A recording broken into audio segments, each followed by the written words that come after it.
Hello friends, मैं advocate Praful होरा आप सभी का अपने इस यूट्यूब चैनल पे स्वागत करता हूं। दोस्तों, अपने लास्ट वीडियो के अंदर हम डिस्कस कर रहे थे आरबीआई रिलीफ पैकेज का, जो कि उन्होंने लोन बोरोवर्स को दिया है। इस समय क्योंकि मोस्ट ऑफ द एमएसएमईज जो हैं वो एक बड़े रिलीफ पैकेज की इंतज़ार कर रहे हैं दोस्तों, क्योंकि सभी फाइनेंशियल स्ट्रेस से गुजर रही हैं। दोस्तों, एमएसएमई जो है वो हमारी इकॉनमी की बैकबोन है। तो दोस्तों, एमएसएमई की बेसिकली परिभाषा है क्या? आज हम अपने इस वीडियो के माध्यम से ये समझेंगे कि एमएसएमई की परिभाषा क्या है। एमएसएमई एक्ट के अनुसार एमएसएमईज़ के अंदर कौन कौन सी एंटरप्राइजेज जो हैं वो कवर होंगी। दोस्तों, एमएसएमई सेक्टर जो है वो micro small medium enterprise development act 2006 में आया था, उससे गवर्न होता है। और एमएसएमई की जो डेफिनेशन है एज़ पर एक्ट, उसको मॉडिफाई किया था गवर्नमेंट ऑफ इंडिया ने जून 2020 में। गजेट ऑफ इंडिया का नोटिफिकेशन आया था और उस गजेट ऑफ इंडिया के नोटिफिकेशन के हिसाब से जो एमएसएमई की प्रेजेंट डेफिनेशन है उसके अंदर जो क्लासिफिकेशन की जाती है माइक्रो स्मॉल और मीडियम एंटरप्राइज में, उसका basis investment in plant and machinery और टर्नओवर है। दोस्तों, एमएसएमई के अंदर हम लोग मैन्युफैक्चरिंग और सर्विसेज दोनों ही इंडस्ट्रीज़ को कवर करते हैं। यानी कि जो उद्योग मैन्युफैक्चरिंग में है या जो उद्योग सर्विस सेक्टर में है, वो दोनों ही इसके अंदर कवर रहेंगे। दोस्तों, जो बिजनेसेस रिटेल ट्रेडिंग के हैं या ट्रेडिंग के हैं या होलसेल ट्रेडिंग करते हैं, वो सेक्टर इसके अंदर कवर नहीं होंगे। यानी कि रिटेलर्स, होलसेलर्स, ट्रेडर्स एमएसएमई के अंदर कवर नहीं होते। तो दोस्तों, जो एमएसएमई की डेफिनेशन है यानी कि माइक्रो स्मॉल और मीडियम एंटरप्राइज, जैसा कि मैंने बताया, वो investment in plant and machinery और टर्नओवर के ऊपर डिपेंड रहती है। यानी कि जो क्लासिफिकेशन है माइक्रो की, स्मॉल की और मीडियम की, वो इन दोनों बेसिस के ऊपर क्लासिफाई की जाएगी। दोस्तों, माइक्रो एंटरप्राइज जो होती हैं वो उद्योग हैं जिनके अंदर प्लांट एंड मशीनरी की जो इन्वेस्टमेंट है वो अप टू 1 करोड़ होती है और जो टर्नओवर है वो अप टू 5 करोड़ है। यानी कि जो भी एंटरप्राइज जिसके अंदर investment in plant and machinery वो 1 करोड़ तक की हुई है और उसकी जो टर्नओवर है वो 5 करोड़ तक है, वो माइक्रो एंटरप्राइज कहलाएंगे। उसी तरह से दोस्तों, जिन यूनिट्स की प्लांट एंड मशीनरी के अंदर इन्वेस्टमेंट 1 करोड़ से तो ज़्यादा है लेकिन 10 करोड़ से कम है, यानी कि 1 करोड़ से ज़्यादा और 10 करोड़ तक है, वो क्लासिफाई किए जाएंगे स्मॉल एंटरप्राइज में। और जो टर्नओवर के हिसाब से देखा जाए तो 50 करोड़ तक उनकी टर्नओवर कंसिडर की जाएगी। यानी कि प्लांट एंड मशीनरी की इन्वेस्टमेंट अप टू 10 करोड़ और टर्नओवर अप टू 50 करोड़। ये तो होगी परिभाषा स्मॉल की। अब मीडियम एंटरप्राइज के अंदर जो प्लांट एंड मशीनरी की इन्वेस्टमेंट है वो 10 से ऊपर, यानी कि 10 करोड़ से ऊपर और 50 करोड़ से कम, यानी कि अप टू 50 करोड़ जो प्लांट एंड मशीनरी की इन्वेस्टमेंट रहेगी वो फॉल करेंगे मीडियम के अंदर। और टर्नओवर वाइज जो क्लासिफिकेशन है वो क्राइटेरिया है 250 करोड़ का, यानी कि 50 करोड़ से ऊपर की टर्नओवर और 250 करोड़ तक की जो टर्नओवर है वो मीडियम एंटरप्राइज में कवर होंगी। दोस्तों, ये किसी भी कैटेगरी के अंदर फॉल करने का यही तरीका है कि वो प्लांट एंड मशीनरी की इन्वेस्टमेंट देखें हम और साथ में टर्नओवर देखें। यानी कि अगर किसी भी यूनिट की प्लांट एंड मशीनरी में इन्वेस्टमेंट 1 करोड़ तक है और उसकी टर्नओवर 5 करोड़ तक है तो वो माइक्रो होगी। अगर प्लांट एंड मशीनरी की इन्वेस्टमेंट 10 करोड़ तक है और टर्नओवर 50 करोड़ तक है तो वो स्मॉल होंगी। और अगर प्लांट एंड मशीनरी की इन्वेस्टमेंट 50 करोड़ तक है और टर्नओवर 250 करोड़ तक है तो वो मीडियम होंगी। दोस्तों, अगर कोई भी माइक्रो एंटरप्राइज सपोज कीजिए उसकी जो investment in plant and machinery है वो तो है 1 करोड़ तक, लेकिन उसकी टर्नओवर बढ़ के 5 से 6 हो गई है, 7 हो गई है या 8 हो गई है, तो दोस्तों वो जो है माइक्रो की कैटेगरी से अपग्रेड होकर स्मॉल की कैटेगरी के अंदर चला जाएगा।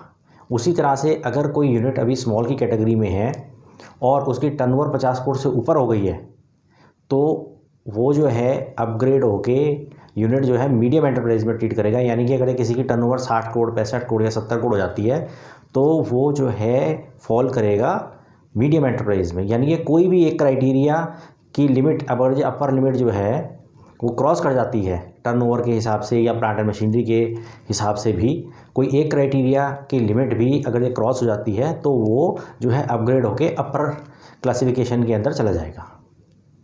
तो उसी तरह से दोस्तों, अगर कोई स्मॉल एंटरप्राइज है और उसके अंदर investment in plant and machinery तो मान लीजिए कि 1 करोड़ से कम ही है, लेकिन टर्नओवर जो थी उसकी 5 से ऊपर चली गई थी, अब टर्नओवर जो है वो 5 से कम आ गई है, तो उसको हम माइक्रो एंटरप्राइज की कैटेगरी के अंदर ले आएंगे और स्मॉल एंटरप्राइज नहीं रहेगा।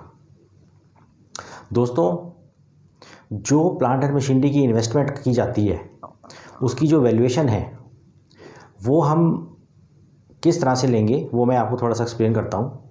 दोस्तों, value of the plant and machinery जो है वो उसका बेसिस रहेगा हमारी जो ऑडिटेड बैलेंस शीट है उसका जो ग्रॉस ब्लॉक है, यानी कि जो हमारी लास्ट ऑडिटेड बैलेंस शीट है उसका जो ग्रॉस ब्लॉक है, ग्रॉस ब्लॉक हो गया भाई जो हमारी ओरिजिनल वैल्यू है प्लांट एंड मशीनरी के परचेज़ की। या हम लोग नेट ब्लॉक नहीं लेंगे, नेट ब्लॉक होता है डेप्रिशिएटेड वैल्यू। ग्रॉस ब्लॉक में से अगर जो डेप्रिसिएशन माइनस कर दें तो नेट ब्लॉक आ जाता है। तो नेट ब्लॉक ना लेके हम लोग ओरिजिनल वैल्यू लेंगे, प्लांट एंड मशीनरी के अंदर जो ओरिजिनल इन्वेस्टमेंट है हमारी, हम उस वैल्यू को उठाएंगे प्लांट एंड मशीनरी की जो वैल्यूएशन है उसको कैलकुलेट करने के लिए। अब जो प्लांट एंड मशीनरी की हम वैल्यू लगाएंगे दोस्तों, उसके अंदर हम जीएसटी इंक्लूड बिल्कुल नहीं करेंगे। तो प्लांट एंड मशीनरी की वैल्यूएशन निकालने का तरीका ये है कि या तो हम ग्रॉस ब्लॉक जो लास्ट ऑडिटेड बैलेंस शीट का है हम वो ले लें, या जो ओरिजिनल प्राइस था इनवॉइस के ऊपर हम वहाँ से कैलकुलेट कर लें, या फिर जो है सीए है वो हमें हमारी बुक्स के हिसाब से एक सर्टिफिकेट इशू कर देगा कि हमारी जो इन्वेस्टमेंट है प्लांट एंड मशीनरी की वो इतनी है। वो वैल्यूएशन वहाँ से सर्टिफिकेट के ऊपर लिख के दे देगा। जो दोस्तों सपोज़ कीजिए एग्जिस्टिंग यूनिट्स हैं उनकी तो ग्रॉस ब्लॉक जो है ऑडिटेड बैलेंस शीट से ही उठ जाएगी, लेकिन जो नए एंटरप्राइज़ हैं उनके लिए हम लोग सीए का सर्टिफिकेट ले सकते हैं और प्राइस जो है वेरीफाई करनी जा सकती है जो हमारी ओरिजिनल इनवॉइस है उससे। दोस्तों, हम लोग जीएसटी जो है वो ऐड बैक नहीं करते ओरिजिनल जब प्लांट एंड मशीनरी की हमें वैल्यूएशन निकालनी है। दूसरी बात ये है कि ये जो हम वैल्यू निकालेंगे प्लांट एंड मशीनरी की, इसके अंदर सिर्फ और सिर्फ हम वो प्लांट एंड मशीनरी कंसिडर करेंगे जो कि प्रोडक्शन में यूज़ होती है डायरेक्टली, यानी कि कोर मशीनरी हमारी जो होगी हम उसी को ही कैलकुलेट करेंगे, उसी की वैल्यूएशन हम लगाएंगे। जो दूसरे होते हैं प्लांट एंड मशीनरी के पार्ट्स हो गए या प्लांट एंड मशीनरी के और इक्विपमेंट्स भी होते हैं, जैसे पोल्यूशन कंट्रोल इक्विपमेंट है, जैसे पावर जनरेशन की है, जैसे गाड़ियाँ हैं, ये सभी प्लांट एंड मशीनरी की लिस्ट के अंदर हम ऐड कर देते हैं यूजली। दोस्तों, ये सारी इक्विपमेंट्स या प्लांट मशीनरीज या व्हीकल्स वगैरह ये हम ऐड नहीं करते हैं उस वैल्यू में। हम लोग सिर्फ और सिर्फ वैल्यूएशन लगाएंगे कोर मशीनरी की। इवन कि कोर मशीनरी के अंदर जो ट्रांसपोर्टेशन चार्जेस हैं हम वो भी माइनस कर देंगे, जो इंस्टॉलेशन का खर्चा हुआ है प्लांट मशीनरी का वो भी माइनस कर देंगे। जैसे मैंने बताया कि पॉल्यूशन इक्विपमेंट्स हो गए, फायर फाइटिंग इक्विपमेंट्स हो गए, या केबल्स हो गई, वायर्स हो गई, मोल्ड्स हो गए, डाइज हो गई, ये सारे इक्विपमेंट जो चीज़ें हैं ये डायरेक्ट प्रोडक्शन के अंदर यूज़ नहीं होती हैं, तो इन सबको हम प्लांट एंड मशीनरी की वैल्यूएशन के अंदर नहीं कंसिडर करेंगे और इनको हम माइनस कर देंगे। दोस्तों, अगर कोई मशीन इंपोर्टेड है तो उस इंपोर्टेड मशीन के ऊपर इंपोर्ट ड्यूटी हम ऐड करेंगे, शिपिंग चार्जेस ऐड करेंगे, पोर्ट तक के जो शिपिंग चार्जेस होंगे वो ऐड होंगे और कस्टम क्लियरेंस की जो कॉस्टिंग है वो ऐड होगी। जो ट्रांसपोर्टेशन है फैक्ट्री तक के आपकी, पोर्ट से फैक्ट्री तक की, वो ट्रांसपोर्टेशन चार्जेस ऐड नहीं होगी। दोस्तों, हम लोग फर्स्ट हैंड मशीन्स और सेकंड हैंड मशीन्स दोनों को ही कंसिडर करेंगे वैल्यू निकालने में प्लांट एंड मशीनरी की। तो ये तो हो गया दोस्तों कि हम वैल्यूएशन कैसे ड्राइव करेंगे प्लांट एंड मशीनरी की। उसी तरह से जो टर्नओवर है, टर्नओवर के अंदर अगर कोई डोमेस्टिक सेल भी कर रहा है और कोई एक्सपोर्ट भी कर रहा है, चाहे वो गुड्स का हो चाहे वो सर्विसेज का हो, तो जो एक्सपोर्ट की टर्नओवर है उसको हम कंसिडर नहीं करेंगे, उसको हम एक्सक्लूड करेंगे अपना टर्नओवर कैलकुलेट करने में। तो दोस्तों ये मैंने जो आपको बताया है कि एमएसएमई को हम किस तरह से क्लासिफाई करेंगे, यानी कि माइक्रो, स्मॉल और मीडियम को हम किस तरह से क्लासिफाई करेंगे। ये बहुत ही ब्रॉड डेफिनेशन अब आई है जो जून 2020 के अंदर गजट ऑफ इंडिया में गवर्नमेंट ऑफ इंडिया ने निकाली थी। दोस्तों बहुत ब्रॉड निकाली है ये क्लासिफिकेशन, और इसके अंदर बहुत से मैं समझता हूँ कि यूनिट्स को बेनिफिट मिलेगा। दोस्तों अब उद्यम आधार रजिस्ट्रेशन जो है मस्ट हो गया है। जितने भी एमएसएमई एंटरप्राइज हैं उनका उद्यम आधार रजिस्ट्रेशन मस्ट हो गया है। ऑनलाइन जाके बहुत ही सिंपल सी प्रोसीजर फॉलो करना होता है उद्यम आधार के लिए। तो जो भी एमएसएमईज़ अब बेनिफिट उठाना चाहती हैं किसी भी स्कीम का गवर्नमेंट की, उनके लिए उद्यम आधार जो है वो मस्ट हो गया है।